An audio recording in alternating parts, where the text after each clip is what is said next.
This one, Don, you're up first. No.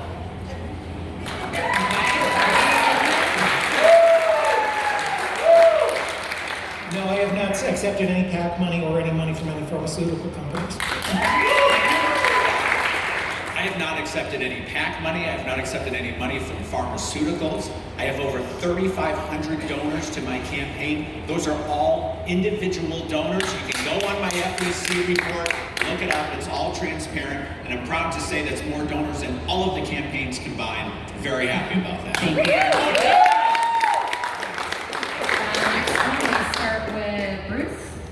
How much do you fear 87,000 new IRS agents? Can we stop it? Yeah, I fear it a lot because we have seen this slippery slope, and it's something we should all be very, very concerned about. They have this domestic standing army, which is what our founding fathers warned against. We have a domestic standing army in the form of the TSA. It's 300,000 people. They're doing things like raiding massage parlors here in New Hampshire. It happened in Portsmouth. They were originally told that they were going to protect us from these bearded terrorists in caves, and now here they are interfering with the lives of people. And we have an entire generation, young people, some of the young people who work for me, they don't know that it's not normal to be frisked when you're going into an airport. 20, 30 years ago, you could get on a plane, you didn't need this kind of thing. So this sort of expansion is disastrous. It's disastrous to our human rights, it's disastrous to our Constitution.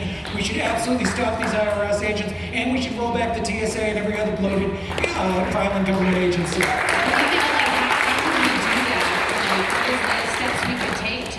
Is it just cutting funding to these departments? Yeah, I'll vote no every single time on government expansion and tyranny, without fail, without exception. I'll just vote no. That's what you're getting with the senator. There's a lot of talk, there's a lot of marketing, but it's ultimately about the votes and the bills that you would sponsor and co-sponsor.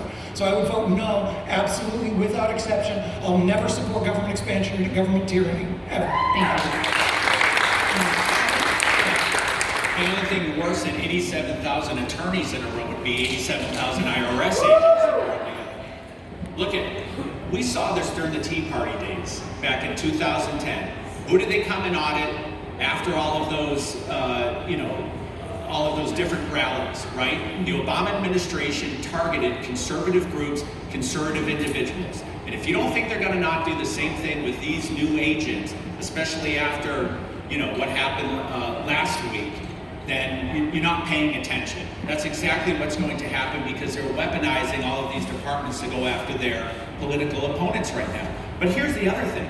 They've said the only reason they're hiring all these agents is to collect more revenue. We collected a record amount of federal revenue last year. We do not have a revenue problem as a country, we have a spending problem. And that's where we need to stop. Go back to the veterans budget and stop the spending. Thank you. John? Yes, ma'am. So it basically goes down to out of control spending and absolutely no accountability and responsibility on their actions except to special interests, lobbyists, and the wealthy political elite who they actually work for. They don't work for you. The Irs Expansion Bill of $739 billion, as I'd like to call it, is dangerous. It needs to be repealed. It should not be funded. They shouldn't get it done. Everything should be scrapped. They should be doing it right now. Every single Republican in the Congress should be up in arms. This is an inherent danger to our nation.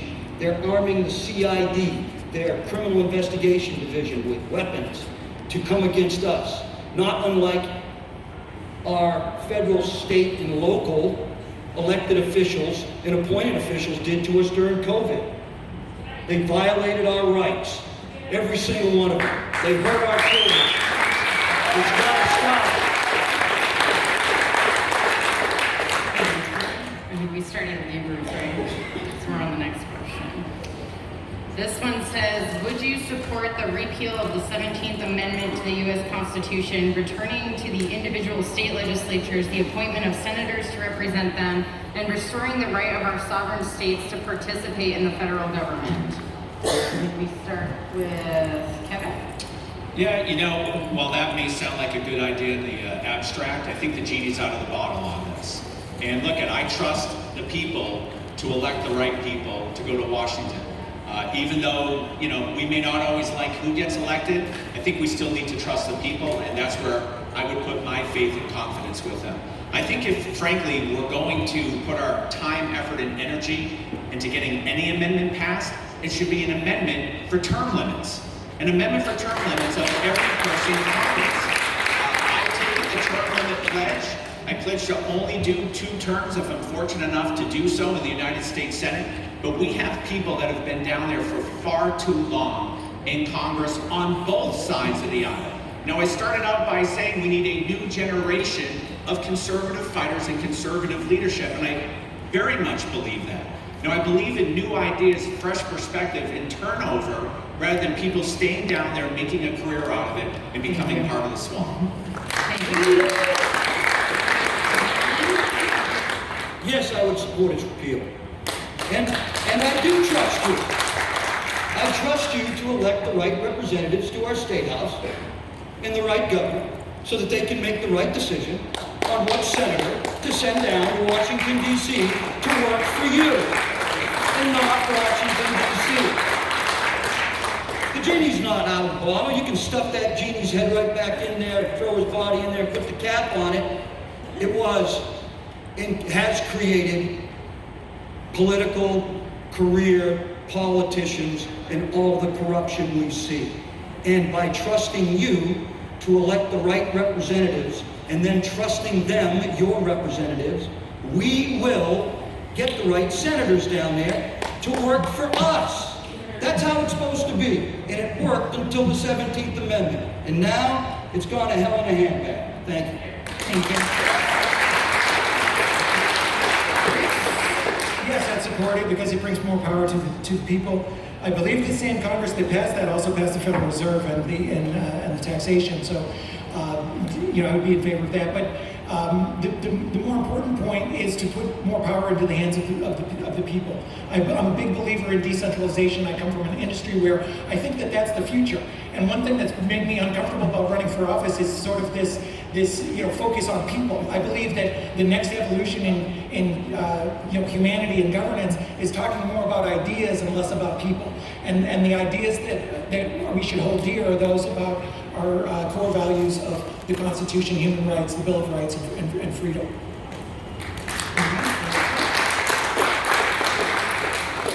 This next one is a little bit of reading here. It says, Victor Davis Hanson, writing on August 12th in the Epic Times, listed the many recent corrupt actions of the Federal Bureau of Investigation, putting forward the proposition that the FBI is dissolving before our eyes into a rogue security service akin to those in Eastern Europe during the Cold War. He concludes that the agency has become dangerous to Americans and an existential threat to their democracy and rule of law. The FBI should be dispersing its investigatory responsibilities to other government investigative agencies that have not yet lost the public's trust. Your comments, would you support Mr. Hanson's recommendation? And we start with you, Don. Yes, I support his recommendation, 100%. 100%. We have a leadership problem in America. We have a leadership problem at the highest levels. We got to change that. You got to put people down there that have proven leadership records, that have put their lives on the line for something they believe in, that have lost men and women who have put their lives on the line for something they believe in. And right now in Washington, D.C., they don't believe in the same things that we do. I've been across this state, every town and city, some multiple times. I know what Granite Staters are thinking. And I know they don't trust the government. And I know they don't trust Washington, D.C. And I know they want change. You can't expect to change something if you invest in the same old problem. And that problem is Maggie Hassan. The Biden administration is an existential threat to this country. Hassan is, and so is the whole damn administration. And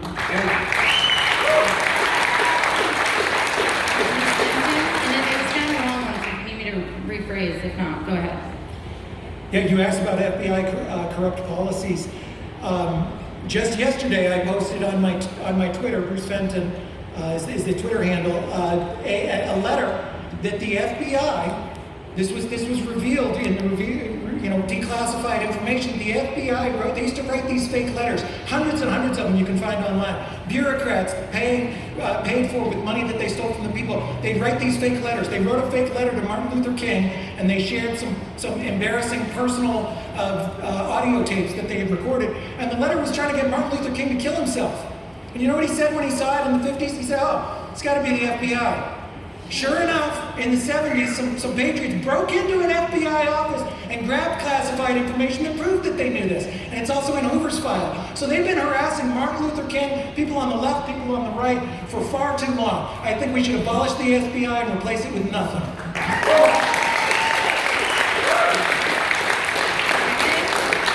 think we have to make clear, it's the senior levels of the FBI that need to be investigated here.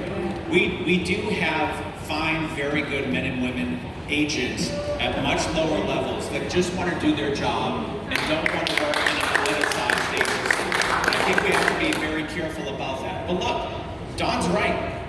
The trust and confidence in all of our agencies is at an all-time low right now, which is why we need to have these investigations, which is why we need to have the audits. And the only reason we're going to get to, the only way we're going to get to do that again is if we elect the 51st senator from New Hampshire to get the majority in the United States Senate. It's very vital that we do that. I'll use the rest of my time just to go back to the last question for 1 second, because I was the only one candidate up here that didn't support the repeal of the 17th Amendment. I would just say this: if we're going to put the election of our senators into the hands of our state reps and senators, those $100 position campaigns are about to get a whole lot more expensive. Because if you think you're going to root out the corruption by putting it in the hands of them, wait until you see the corruption that comes to the state of New Hampshire and the State House. Thank you, Kevin. And I'm going to actually follow up on your FBI response. You said that you think it's like top-level leadership. So what does an investigation into the FBI that would hold those people accountable look like? Because as far as I'm concerned, the only way to do away with it is to get rid of the whole thing. Yeah, I mean, look at you have to have a total top-to-bottom changeover in leadership. It's a So who would complete do leadership. that? Would Congress require the top three, like, just be gone and done Well, with? it's got to Or be does that look like Congress. in Congress would be a great start. Congress would be a great start to do it and make recommendations to the executive branch on who needs to be replaced. But right now, you've got they're being again weaponized to go after their political. So do you think, opponents. here's a follow-up, and maybe all three of you could answer this, would you support the FBI being designated a terrorist organization considering their actions?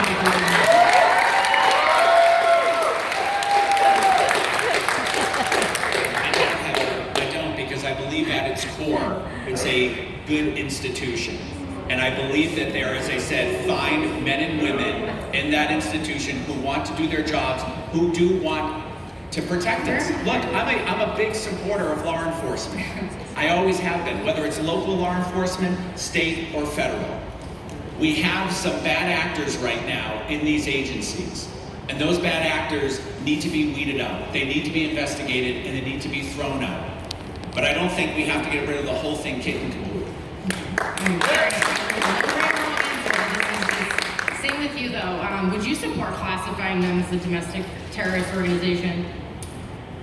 I'm not going to go as far as designating them a terrorist organization. I mean, because you would know that, like, terrorism, right, has a certain bulleted criteria you have to check off. So if you check I want to know, Don supporters booed me on that, but he didn't get booed on that. I don't know who booed, but at the end of the day, there are political appointees, and those political appointees are confirmed by Congress. And Congress and the Senate has every right to remove them. They just don't have the guts to do it. And they don't have the guts to reform the agency. The first question we have to ask is, do we still need the FBI? And if we answer that question, no, then get rid of it. Then we keep it. But they probably need to be reformed, like every other damn agency and department in the federal government that has grown too big for its britches and are violating our lives. But I tell you who I would designate as a damn terrorist organization, and that's Antifa and BLM.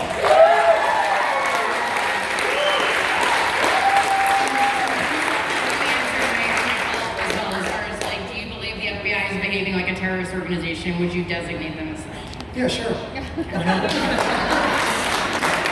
but more importantly, it shouldn't matter. It shouldn't matter what government says. We're again back to the thing with people in fancy offices just writing. It shouldn't matter whether somebody says they're terrorists or not. I've been called a terrorist many times. I'm a Bitcoiner, I'm a Ron Paul person, I'm an anti-war person, I'm a school board protester. I don't want anybody to have any power to call anybody in this room a terrorist, and it shouldn't matter what government says. Yeah, they're terrorists, but it shouldn't have any power if we say that. The way to stop them isn't by calling them terrorists, it's by starving the beast and taking away their funding and abolishing the entire thing.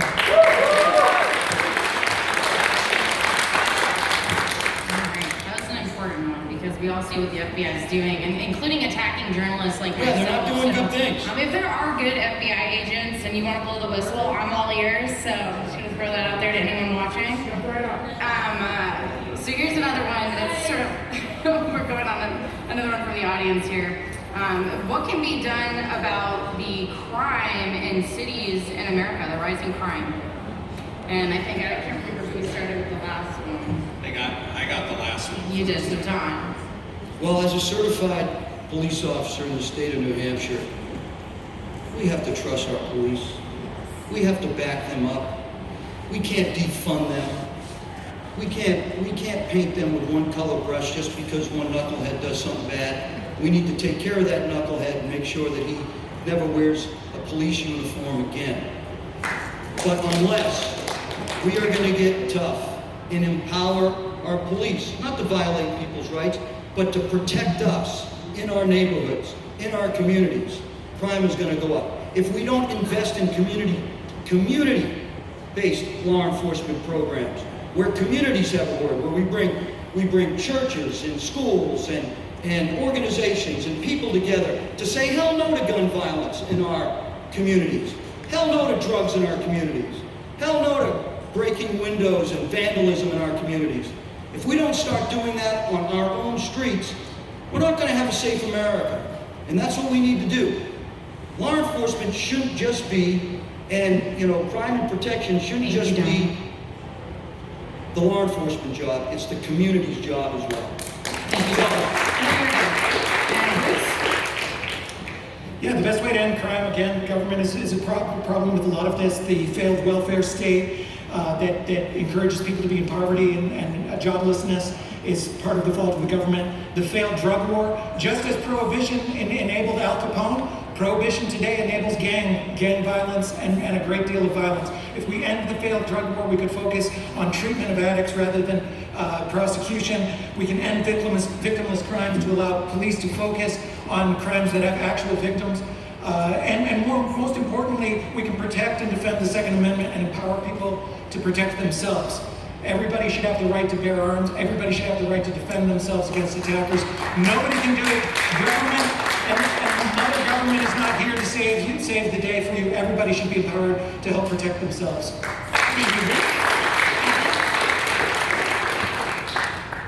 We need political leaders that will support law enforcement.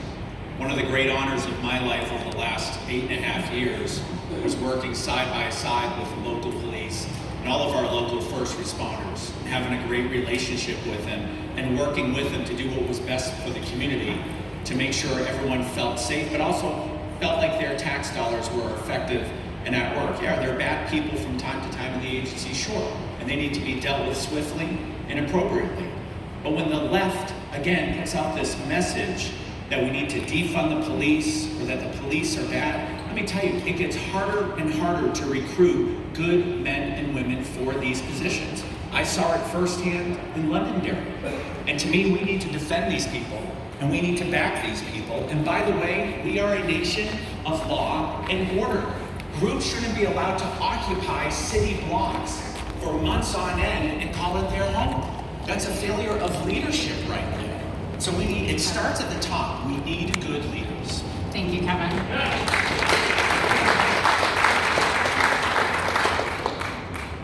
So the next one, if you guys get elected and you were to go down to Washington, obviously it's not like one person's job down there, right? You have to work in groups.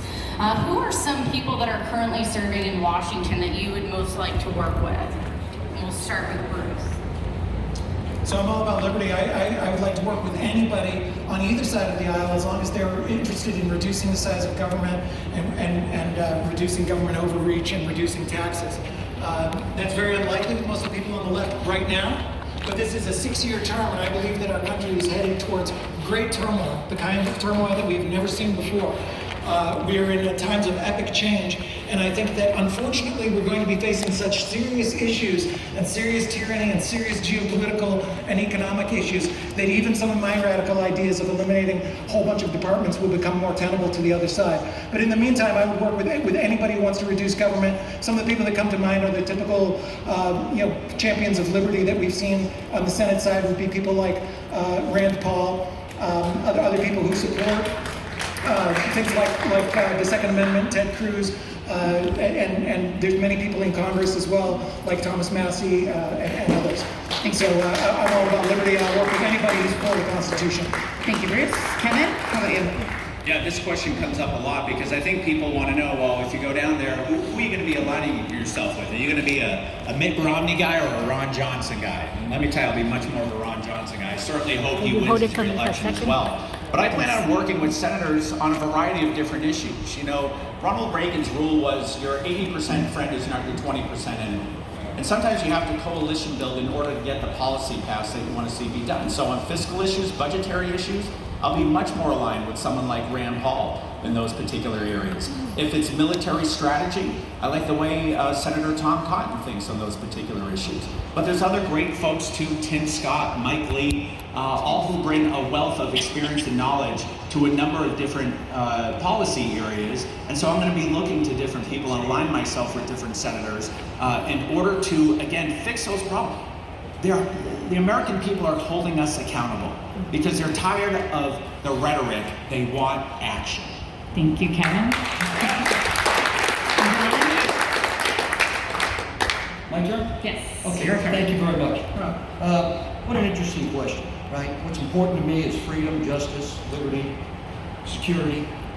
But traveling around New Hampshire, it's the economy, it's out of control spending, it's paying too much money for everything because of energy dependence has driven inflation up, and it's certainly the lack of security in this nation.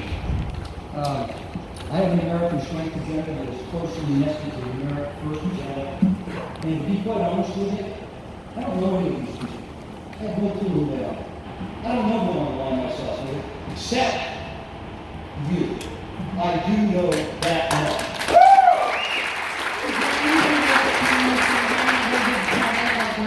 Someone that you think is I will give credit where credit's due. You what?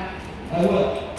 So is there any member of Congress right now that you think is like that you want to give credit for? Like they mentioned Ron Johnson, he's done great with COVID panels. Rand Paul's done good going after Fauci. Is there anyone else that sticks out to you as someone that's just done a great job fighting on behalf of the American people? Well, I think they fought great on behalf of the American people in areas that they're comfortable with, in areas that. But look at our economy, look at our spending, look at the safety and security of our nation. I haven't heard any of them speak out on that except to blame the Democrats. And they're both at fault down there. We got to come to that realization that we're both at fault down there. And if we don't do that, we're not going to fix anything. This is how my first phone call goes to Gene Shaheen. Hey, Senator, I'm here to serve the Granite Staters and the American people. We need to fix the economy, stop out of control spending, and fix the security of this nation. Are you with me? John. Are you with me?